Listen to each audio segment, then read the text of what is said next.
Hi, in this lesson we're learning about VARK learning styles so that you can help teach your different kinds of students using different kinds of learning techniques.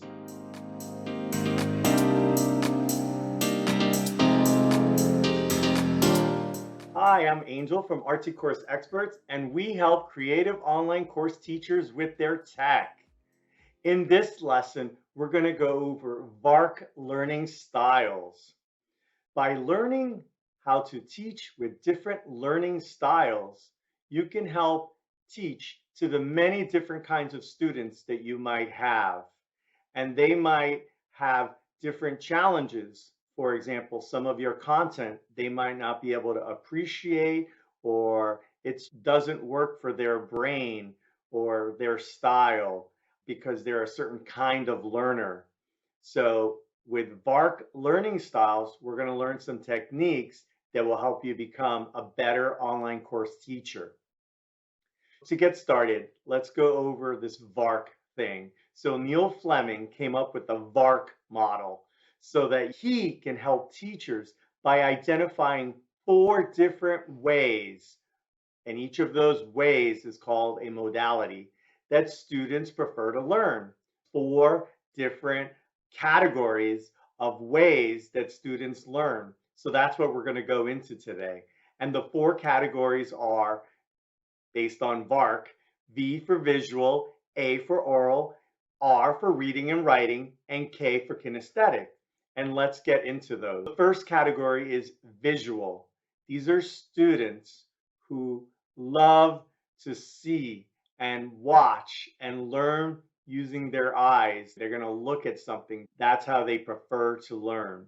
These students like seeing pictures, visualizing, and looking at all the little aesthetic details. That's what these students prefer. So you as a teacher, you should be using pictures or flowcharts or animations or even movies or demonstrations. They want to see how to do a certain thing. So that's how they're learning. So that's the first category, are the visual learners. The next category are the oral learners.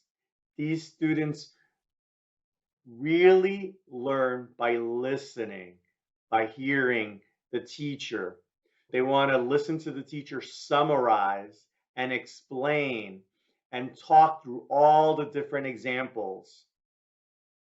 For these kinds of students, as a teacher, you're going to teach by lecturing, by maybe even having discussion groups or chats or small groups. You might use a podcast or some sort of like audio show format where you're explaining very clearly and using your words to provide extra details. You might even use music and sound effects at different points to catch their attention and to move them through the different steps or lessons or topics or the chunks that you're trying to teach. The third group in the VARK model is the reading and writing. These are students that just love words. These are students that want to read books. They want to get extra resources. They want to see definitions. They want to process by writing what they're hearing. So as a teacher, you're going to assign reading. You're going to be providing answers.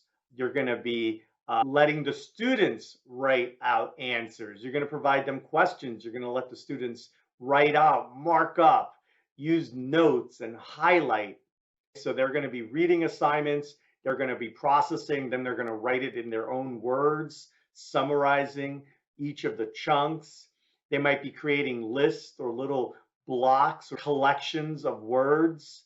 And those are those students. Those students just, they need the words, that they need their own alone time. They got to zone in and really focus in on the different words, process it, rewrite it with notes. That's this third category, the reading and writing students. The fourth category are the kinesthetic students.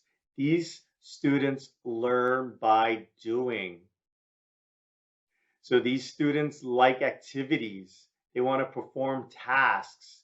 They want to manipulate objects and touch things and maybe do movement if it's some sort of dance or a maker or something like that. To teach these students, you want to use hands-on experiences, hands-on exercises. They want to work with physical materials. They want to follow along. They want to see you copying you as you're showing them different kinds of lessons. So they're watching you, copying you, they're moving their hands, they're moving a piece of hardware if it's like a sewing machine or a soldering iron, whatever it is, but they want to learn while watching you and they want to do it. That's how they're going to learn. They're going to learn by doing. So that's the fourth type of learner. We have these four kinds of learning styles: visual, oral, reading and writing, and kinesthetic. You're going to want to think about that as you're creating your online courses. And you're going to also want to think about that many people are not just one type of learner, but we might have one or two or three different preferred modalities. Of course, you're going to have different kinds of students. You're going to want to have one, two, or three different kinds of content to help your students along as you're teaching them. With that, let's go into an example and think about the different ways as an online teacher, as a coach, that you can help your students so that you can cover a wide range of modalities. So if you're thinking about helping visual learners, you're going to want pretty slides, flowcharts, diagrams. You might even include something visual. Even if you're teaching them music, you might have sheet music. You might have example videos. And for a visual learner, you might even leverage multiple cameras, depending on what you're teaching. If you're teaching fashion or how to sew bags or whatever, or maybe you're playing the drums, you're going to want to have multiple cameras so that they can really appreciate, see, and take in all the different angles. Next up is audio. Or students that like to learn by listening to the teacher. You're going to want to have a great mic. You're going to want to leverage all the teaching techniques like potentially speaking slowly or breaking out lessons. You're going to want to leverage metaphors and similes, acronyms, mnemonics. You might have some intro and outro music, or even an intro and outro verbal, right? Where you're really orienting them, you're teaching them, and then you're summarizing at the end. These are all really good techniques for students that are listening. They're watching you, but for some students, it's all about what you're saying. And next up are the readers and writer students. These students, they're going to want rich decks, your PowerPoints, your slides, your keynotes. They're going to want you to take those slides and chunk it out into different blocks. They're going to want to see bulleted lists. They're going to want supplemental information like ebooks and quizzes or PDF resources. And they're going to want to highlight or mark up some content. So give them something to print out and follow along. Maybe as you're going over the lesson, there's these handouts and they have these prompts that they can fill in. They can add notes and annotate, as well as these students probably have their own notebooks.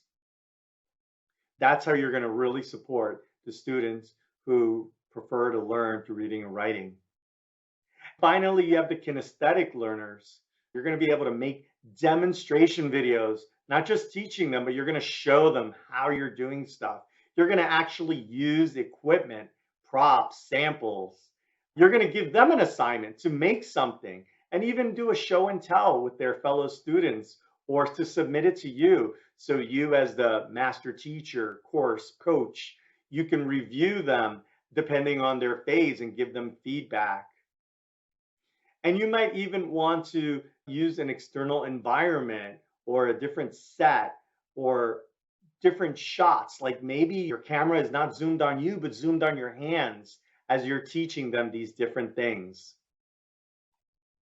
Remember, there's a lot of students that are multimodal and learn best with multiple methods. You're going to have different kinds of students, even if you've niched down into a very specific type of course. Maybe it's design or performance or writing, whatever it is. Even within that category, there's going to be a range of students. So you're going to want to use a couple of different techniques, such as visual for students that like to listen to you, for other students that like to write and read, and finally students that just want to do that thing and they want to copy you until they can build their own, and then they can tweak from there.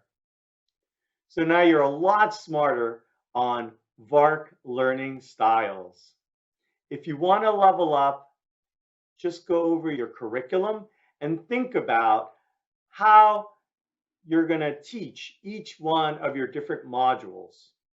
If you want to go further, you can go lesson by lesson, and you can think about how you're going to use certain different teaching techniques for each of your lessons. To learn more, check out the info and links in the notes. Subscribe now to get more tips for creative online course teachers and for tech help with courses, a community, a teacher website. Visit www.rtcourseexperts.com. Talk to you soon.